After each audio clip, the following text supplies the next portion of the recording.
증문즉답 영혼을 인식하는 방법에 대하여 인간들에게는 여러 가지 다양한 측면들이 많아서 신점을 보거나 사주풀이 혹은 타로점을 통하여 알게 되는 사실을 가급적이면 자신의 이야기인 듯 믿게 된다. 설령 자신의 상황과 틀린 이야기일지라도 그럴 수도 있겠네 하게 되고 자신의 상황에 맞는 얘기라도 들으면 잘 맞춘다고 하며 그의 말을 더욱 신뢰하여 믿고 의지하게 된다. 이는 인간의 본성이란 상대방의 말을 신뢰하게끔 긍정적 마음이 프로그래밍 되어 있기 때문이다. 그러나 자신에게 각인된 눈에 보이는 실제 상황에서 벗어나 높은 단계의 수준에 올라 이 세상을 내려다볼 수 있어야 한다.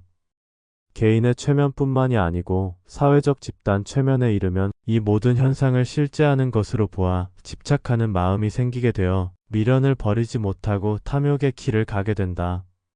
사상과 종교 그리고 역사와 과학을 자신의 신념으로 여기며 숨겨지고 감추어진 진리를 보려는 생각은 안 하고 보이는 현상이 전부인 줄로 착각하여 현상에 얽매이는 삶을 살아간다. 그런데도 인류는 야생의 척박한 시스템 속에서 자신 한 명만이라도 생존하기 어려운 상황임에도 처자식 등 가정을 이루는 것을 보면 인간의 역량은 실로 놀랍다. 나아가 각자마다 나름대로의 수행자의 길을 가며 자신과 우주가 하나이며 불멸의 영혼이 있다는 사실을 알게 된다면 그는 선정과 선업을 쌓아서 점차로 윤회에서 벗어날 것이다. 요즘 주변에서 글을 왜 안 올리냐는 얘기도 있고 해서 마음을 다잡는 차원에서 글을 쓴다. 지금을 망각의 시간 혹은 휴직이라고 해도 아무런 상관없다. 모든 것이 비었으니 나 또한 잠시 비어버린 것뿐이다. 인간의 영혼을 탐구하는 데 있어서 다양한 방법이 있겠지만 선정에 드는 참선을 통하거나 실제로 자신의 영혼을 인식하거나 잠에서 꿈을 통하여 영혼을 인식되는 것 등이 있다. 자신의 영혼을 보려면 고정된 자신의 의식이 엷어져야 한다. 이것을 가리켜 의식의 경계를 허문다는 표현을 쓸 수 있는데 깊은 참선을 하게 되면 자신의 의식이 사라지기에 그 사라진 틈으로 감추어진 영혼이 드러나는 경우가 있다. 이때 의식의 경계 너머에서 자신의 전생도 보이게 된다. 그침과 쉼에만 머무는 선정은 낮은 단계의 선정이며 지혜가 살아있는 깊은 선정에 들어보지 않은 사람은 당연히 의심을 내겠지만 자신의 전생이 안 보이는 선정은 자신 스스로가 처음부터 다시 점검해 보아야 한다. 선정을 통하여 전생을 본다고 함은 보려고 해서 보이는 것이 아니고 자연스럽게 드러나는 과정이며 전생을 탐착할 이유도 없다. 보고 알았으면 그만인 것이다. 나아가 선정을 통한 참선에는 가나선화두 타파 후에 온전히 드러나는 또 다른 의식을 영혼으로 보아도 무방하다. 또한 자신의 영혼을 인식하는 방법은 약물이나 술을 통하여 갇힌 자신의 의식을 해방할 때 느낄 수 있다. 이것은 약물이나 술에 중독되거나 의지하라는 말이 아니며 그 상태, 그 상황을 잘 관찰하라는 말이다. 의식의 경계는 화학적 요인으로도 어느 정도 옅어질 수 있다. 다만 이때는 마음이나 기분에 좌우되는 것이 아닌 자신의 또 다른 의식을 관찰하는 것이다. 의식의 의식 그 의식의 의식의 베일을 벗기다 보면 그 속에서 마침내 드러나는 자신의 영혼이 있다. 또 다른 방법은 꿈을 통하여 영혼을 인식하는 방법이다.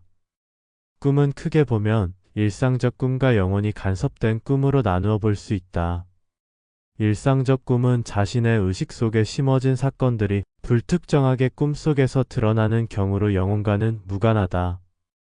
반면 꿈속에서 영혼이 간섭되는 꿈이 있는데 자신의 전생의 깊은 잠재의식 속에 감추어 두었던 사건과 현상들이 꿈으로 실제화되어 나타나는 경우이다.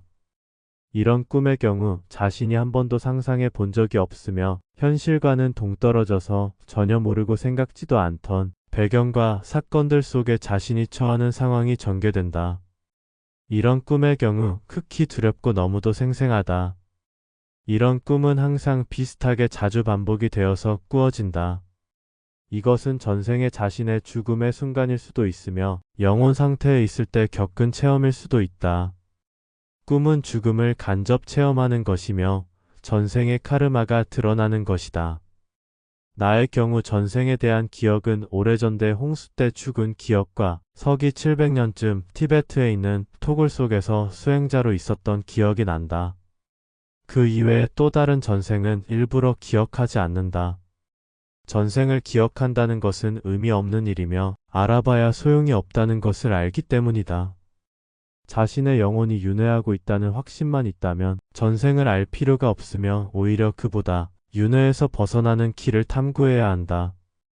윤회에서 벗어나는 가장 확실한 방법은 선정과 선업을 쌓아가는 것이며 어떠한 미련과 집착도 없는 것이다. 그러려면 존재 시스템을 알아야 확고하게 뒤도 돌아보지 않게 된다.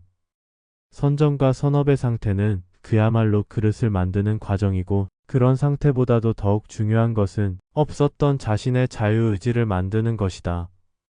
자유의지를 만드는 최상의 방법이 존재 시스템을 아는 것이다. 정확히 존재 시스템을 보고 알아서 사후에도 너 아니라고 말할 수 있어야 한다. 특정 상태에 이끌리거나 아무 말 없이 끌려다니거나 또는 윤회의 시나리오 속 유혹에 속으면 어김없이 또다시 아이로 태어나야 한다. 일반인들은 대부분 영혼이 미약한 무정란이기에 삶에 최적화되어 있다. 반면 유정란의 경우 자신의 영혼이 끝없이 자신의 의식에 관여하여 간섭하기에 남과 달리 사색적이며 부정적인 시각이 강하다. 따라서 유정란은 이 세상에서 살아간다는 것 자체가 괴로움이다. 영혼이 또렷한 유정란은 대부분 수행자의 길을 가게 된다. 최상의 깨침은 자신의 영혼을 보고 알아서 윤회를 끊는 길이다.